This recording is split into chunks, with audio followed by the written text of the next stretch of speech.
Republic media network पर इस समय केपीओली के पार्टी के बहुत बड़े सदस्य आपके सामने बैठे हैं। प्रदीप कुमार ग्यावाली जो कि नेपाल के पूर्व विदेश मंत्री भी रह चुके हैं और पार्टी के डिप्टी जनरल सेक्रेटरी भी इस समय हैं और पार्टी में बड़ी भूमिका इनकी है। बहुत बहुत स्वागत है Pradeep ji Republic media network. धन्यवाद। प्रदीप जी, मौजूदा समय में जो हालात इस समय पैदा हो गए हैं सरकार के सामने, जो चुनौतियां खड़ी हो गई हैं, कहा जा रहा है कि राजशाही और लोकशाही के समर्थक आमने सामने हैं। ऐसा कभी आपने देखा था अभी इसके पहले? पहले तो ये इट विल बी एग्जैगरेशन कि वो आमने सामने हैं। पूर्व राजा समर्थक के छोटे से हिस्सों ने कुछ गतिविधि काठमांडू में कर रहे हैं, लेकिन वो बहुत छोटा है, समाज का बहुत छोटा सा सेगमेंट है।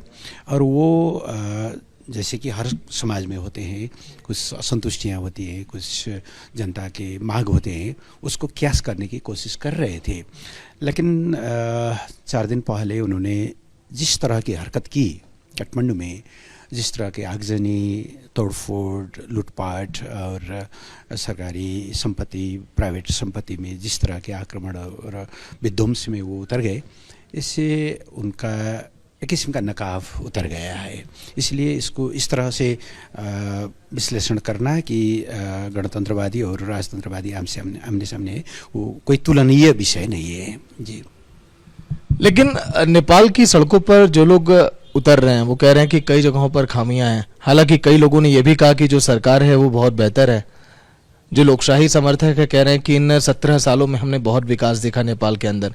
कुछ दिन पहले लोकशाही समर्थकों की तरफ से हमने शक्ति प्रदर्शन भी देखा नेपाल की सड़कों पर। लगभग लाखों की संख्या में आपकी पार्टी से जुड़े लोग, आपके समर्थक सड़कों पर थे। क्या ये संदेश था कि हाँ, मजबूती के साथ हम डट कर खड़े हैं, कोई हमें हिला नहीं सकता? पहले तो मैं ये कहना चाहूँगा कि democracy is an evolving process. Democracy में कुछ खामियां ज़रूर होती हैं, क्योंकि उसमें प्रोसेस कुछ लंबी होती हैं। सबको साथ में लेकर चलना होता है, विधि का शासन का पालन करना होता है, प्रोसीड्यूर को फॉलो करना होता है। इसलिए हर एक सोसाइटी में कहीं ना कहीं खामियां तो रहती हैं और उसके लिए जनता की कुछ ग्रीवांसेस भी होती हैं। आप हर जगह देख सकते हैं, अमेरिका में आप देख सकते हैं, आपके भारत में ये भी है और नेपाल भी उसके अपवाद नहीं है। लेकिन जब हमने 1990 में डेमोक्रेसी स्थापित की है और इसको विकसित करते हुए 2006 में जब यहाँ गणतंत्र स्थापित हुई, उसके बाद नेपाल ने जो प्रगति तरक्की हासिल की है वो काफ़ी सिग्निफिकेंट रहे। पूर्वाधार के क्षेत्र में, सामाजिक विकास के क्षेत्र में, जनता के ओवरऑल अवेयरनेस के क्षेत्र में, सिस्टम को समावेशी करने के क्षेत्र में। आप जानते हैं कि नेपाल दक्षिण एशिया का वो देश है जहाँ राज्य के हर अंग पर न्यूनतम 1/3 महिला सहभागिता है। इसको इस तरह की सहभागिता आप कहीं नहीं देख सकते हैं। काफ़ी प्रगति हुई है। फिर भी जनता का जो एक्सपेक्टेशन था 2006 की क्रांति के दरमियान, उस और हमारे डिलीवरी के बीच में कुछ गैप तो है ही, और उसको निरंतर सुधारने की हम कोशिश कर रहे हैं। दूसरी बात ये हमको यह समझना चाहिए कि जब 1990s में हमने डेमोक्रेसी स्थापित की, उसके तुरंत बाद, केवल 5 साल बाद, नेपाल कॉन्फ्लिक्ट में उलझ गया। 10 साल तक वो जो सशस्त्र द्वंद्व था उसमें देश को काफ़ी नुकसान हुआ और उसको मैनेज करने के लिए हमको और 10 वर्ष लग गए। इस हिसाब से जब आप बात करते हैं तो 1990 में जब डेमोक्रेसी स्थापित हुई, 1996 में माओवादियों ने हथियार उठाया और उसको मैनेज कर नया संविधान जारी करने के लिए हमको 20 साल लग गया।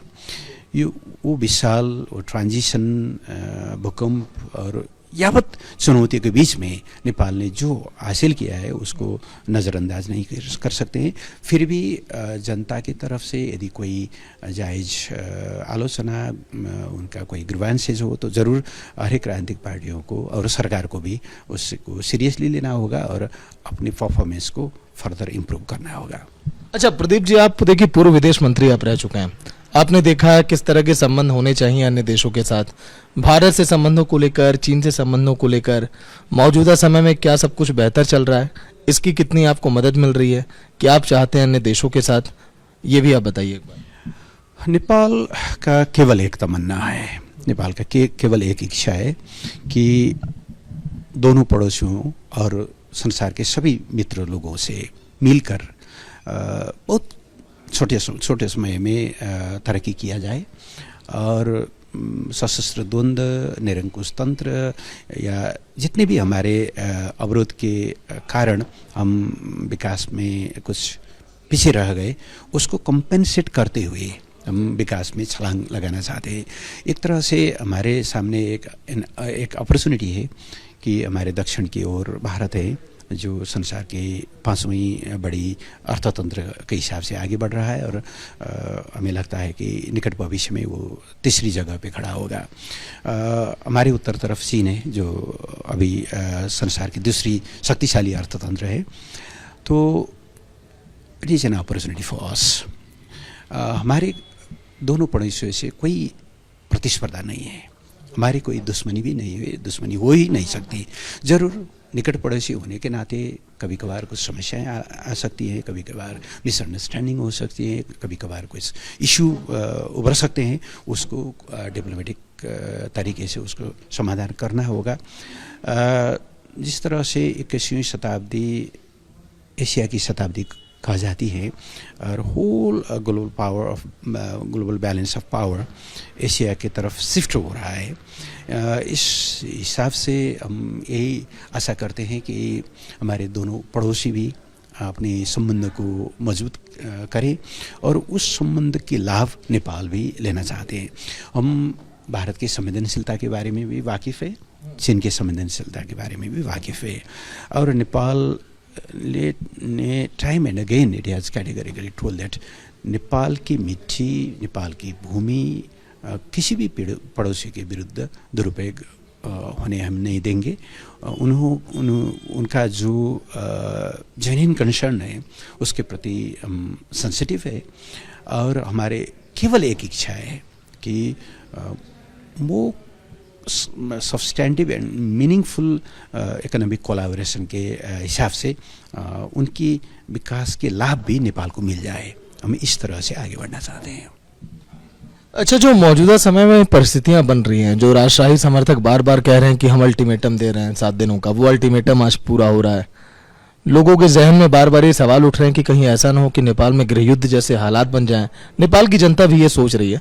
जब 2-4 लोगों से हमने बातचीत किया तो अगर मान लीजिए कि ऐसे हालात बनते हैं तो सरकार कितनी तैयार है उससे निपटने के लिए, और क्या आपको लगता है कि हाँ ऐसे हालात बन सकते हैं?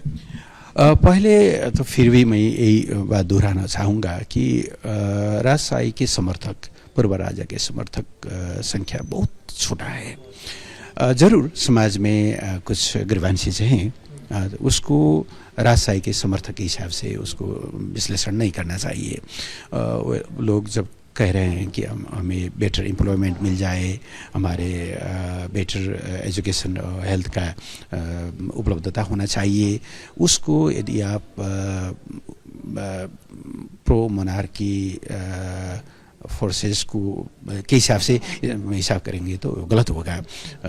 उनका शक्ति, उनका जो समर्थन है बहुत छोटा है। आप जानते हैं कि पार्लियामेंट में उनका करीब करीब 5% रिप्रेजेंटेशन है। पिछले 1 साल में 2 बाई इलेक्शन हुई है। गत साल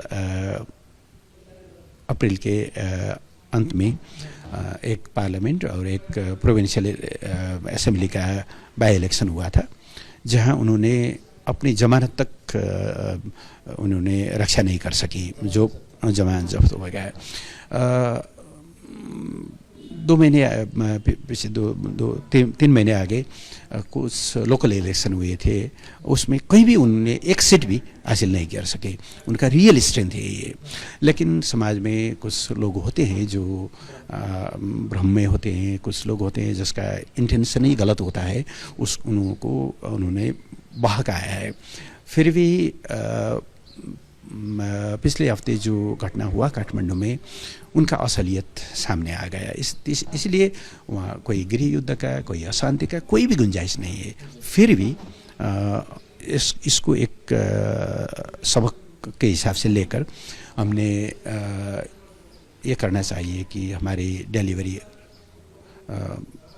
बेटर हो, हम और जनता को संतुष्ट कर सके, जनता का जो भरोसा है उसको थप मजबूत किया जाए, वो तो हर पॉलिटिकल पार्टी को, हर डेमोक्रेटिक गवर्नमेंट को उस हिसाब से आगे बढ़ना चाहिए। लेकिन यदि राजशाही समर्थक का थ्रेट डेमोक्रेसी के हिसाब से नहीं है।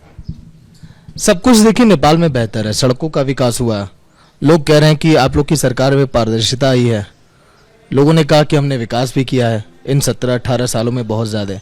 तो ये लोग आखिर लोगों में भ्रम पैदा क्यों करना चाहते हैं, इस हालात को बिगाड़ना क्यों चाहते हैं?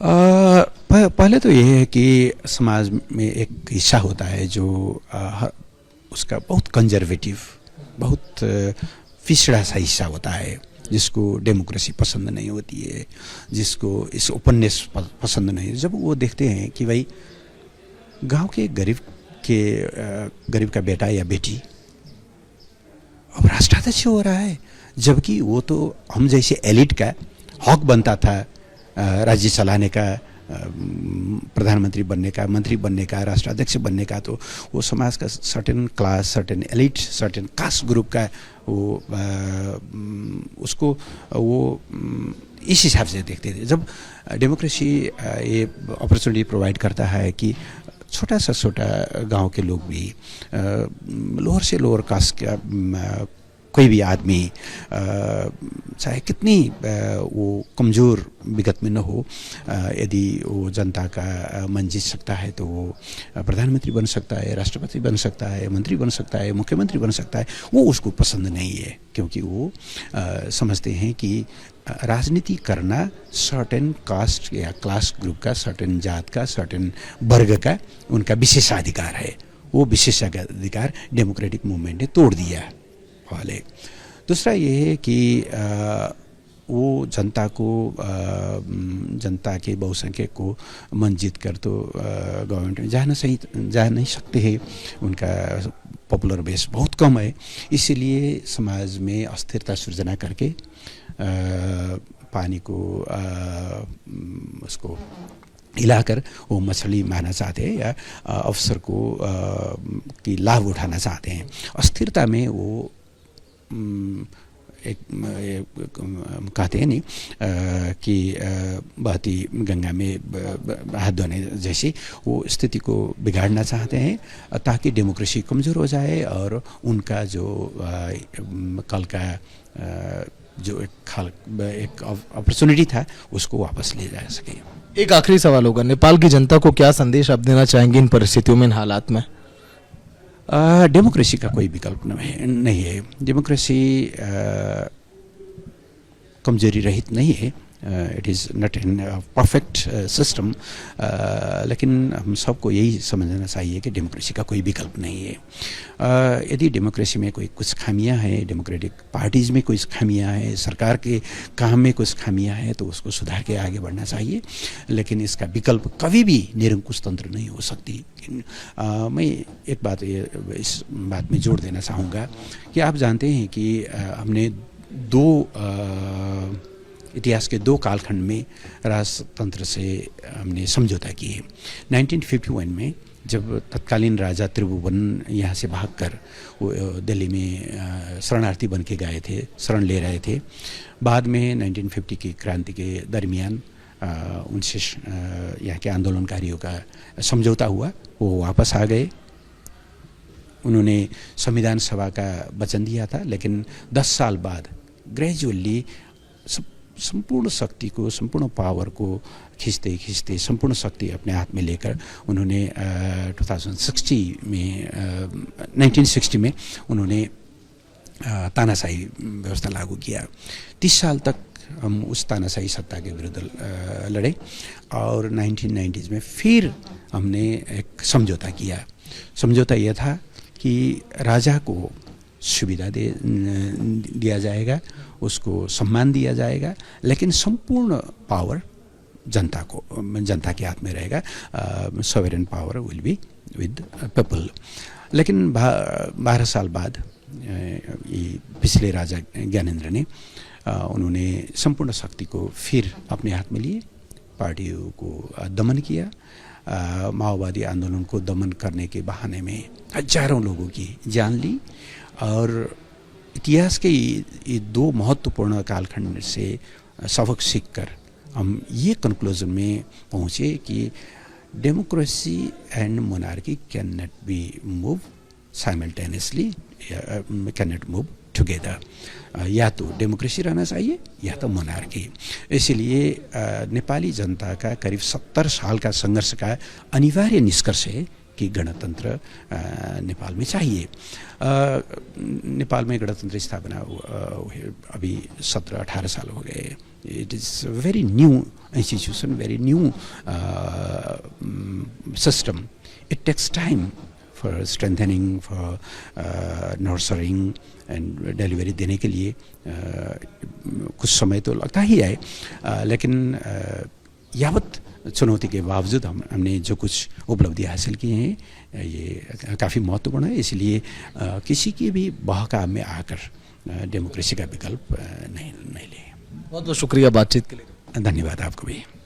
ये तो देखिए पूर्व विदेश मंत्री जिनसे हमने बातचीत की, जिनका ये कहना कि नेपाल में जो हालात हैं यहाँ पर कुछ भी नहीं बिगड़ेगा, सब कुछ बेहतर है और जैसे भी हालात यहाँ पर बनेंगे उसका डटकर सामना भी किया जाएगा और तैयारियां इसके लिए पूरी हैं। विजय के साथ सागर मिश्रा, रिपब्लिक मीडिया नेटवर्क।